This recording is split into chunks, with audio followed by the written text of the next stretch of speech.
బరా లేవరా లేవరా లేవరా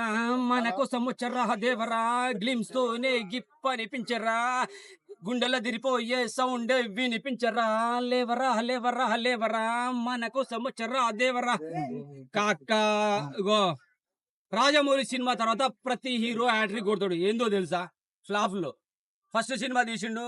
ఎన్టీఆర్ ఫ్లాప్ మూడు మూడు మూడు కొట్టేసిండు తర్వాత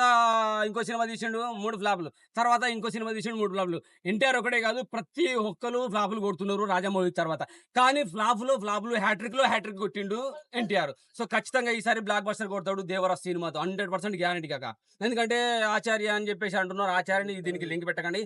ఆ టైం బాగలేదు అందుకని ఆ సినిమా ఫ్లాప్ అయింది దాని గురించి అసలు లింక్ పెట్టకండి దేవరా ఓన్లీ ఎన్టీఆర్ గురించి చూడండి మీకేమైనా కొర్రాల శివ గారి మీద నమ్మకం లేకపోతే ఎన్టీఆర్ అన్నట్టుగా ఆయన మీరు చూసేసుకోండి సైఫ్ అలీ ఖాన్ ఖతర్ నాకున్నాడా ఇంకొకటి రాజమౌళి తర్వాత ఈ సెంటిమెంట్ ఒకటి ఈసారి ఖచ్చితంగా బ్రేక్ చేయాలనుకుంటున్నాను ఎందుకంటే ప్రతి ఒక్కరు ఫ్లాపులు మూడు కొట్టిర్రు సో ఈయన మూడు సార్లు కొట్టేసిండు ఆ ట్రిక్ క్లియర్ అయిపోయింది సెంటిమెంట్ బ్రేక్ అవ్వాలి అవుతుంది అని ఖచ్చితంగా నేనైతే నమ్ముతున్నాను ఈసారి అన్న ట్రోల్స్ అవుతున్నాయి సాంగ్స్ దానిపైన మీ అభిప్రాయం ఏంటన్నా గుడ్డు పెడతా లోపల ఒక్కొక్కడికి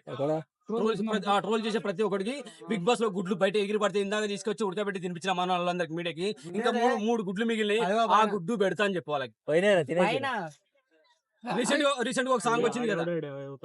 చుట్టమల్లే అని చెప్పి ఒక పోరుడు దాన్ని చూసి టెంప్ట్ అయిపోయి పాడిన సింగర్ మీద కేసు పెట్టిండంట నిద్ర పడతలేదు ఆ పాట విని మనసులో దూరిపోయింది గుండెలు దూరిపోయింది లోపల గిల్ల గొల్లా కొట్టుకుంటుందని చెప్పేసి సో అంత హార్ట్ టచింగ్ అయిందంట ఆ పాట ఒకసారి దేవరా గురించి ఏందో ఆలోచించుకోండి ఒక్కొక్కడైతే ఎవరు ఇష్టం వచ్చినా వాళ్ళు దేవరా అంట వర్రా అంట దేవంట మూడు క్యారెక్టర్ రెండు క్యారెక్టర్లు అని చెప్పేసి ఆడ ఏమున్నదో ఏమో మనకు తెలియదు బై ట్రైలర్ లో కూడా మనకైతే 2 క్యారెక్టర్స్ లాగా అప్పుడే రిలీజ్ చేశారు అది రిలీజ్ చేయకుంటే బాగుండేది అనిపిస్తుంది ఎందుకంటే రెండు మరి సింగిల్ క్యారెక్టర్ తెలియదు రిలీజ్ ఎందుకు చేద్దాం అంటున్నా అంటే పార్ట్స్ 2 ఉన్నాయి కదా సో సినిమా చూసినప్పుడు సినిమాలో ఫస్ట్ పార్ట్ లో రిలీజ్ చేస్తే అయిపోయింది 2 క్యారెక్టర్లు అని చెప్పేసి సింగిల్ పార్ట్ అనుకో ట్రైలర్ లో 2 పార్ట్లు రివీల్ చేసేసి సినిమాలో చూపించేస్తే క్లియర్ అయిపోయింది రస్తుండేది బాగుండేది 2 పార్ట్లు ఉన్నప్పుడు ట్రైలర్ లో 2 క్యారెక్టర్లు చూపించుకుంటూ ఉండాల్సింది జాన్వీ కపూర్ కిర్రాక్ డాన్స్ అయితే బాగా చేస్తుంది తల్లి పేరు నిలబెట్టాలని కోరుకుంటా ఇప్పటి వరకు అయితే జాన్వీకి గట్టి కొట్టరా లేకపోతే లేదు జాన్వీకి అయితే ఇప్పటి వరకు బ్లాక్ బస్టర్ అయితే నాకు అనుకోలే మన హిందీ సినిమా చూసిన తెలుగు ఫస్ట్ సినిమా కాబట్టి సో ఈసారి ఆమె అడుగు శ్రీదేవి గారు మన ఇండస్ట్రీలో అడుగు పెట్టారో అటువంటి అడుగులాగా ఉండాలి ఇండస్ట్రీలో తల్లి పేరును నిలబెట్టాలని కోరుకుంటున్నా జాన్వీ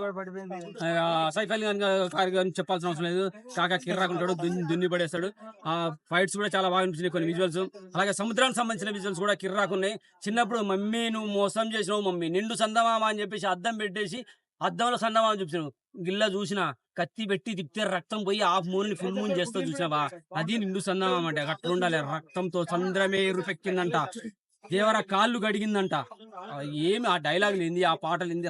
రచ్చన్నది కాక నాకైతే సూపర్ అనిపిస్తుంది ఖచ్చితంగా 100% బ్లాక్ బస్టర్ మూవీ అవుతుంది అఫ్ కోర్స్ బాహుబలి రికార్డులు బ్రేక్ అవుతాయో లేదో నేనైతే చెప్పలేను ఎందుకంటే రాజమౌళిని కొట్టే మగాడు ఇప్పటివరకు రాలేదు రాపోడు ఇదైతే clear okay let's suppose Rajamouli chance ట్యాక్ చేస్తా కట్టపత్రిలో 100% అస్సలు తగ్గేదే ఇప్పుడే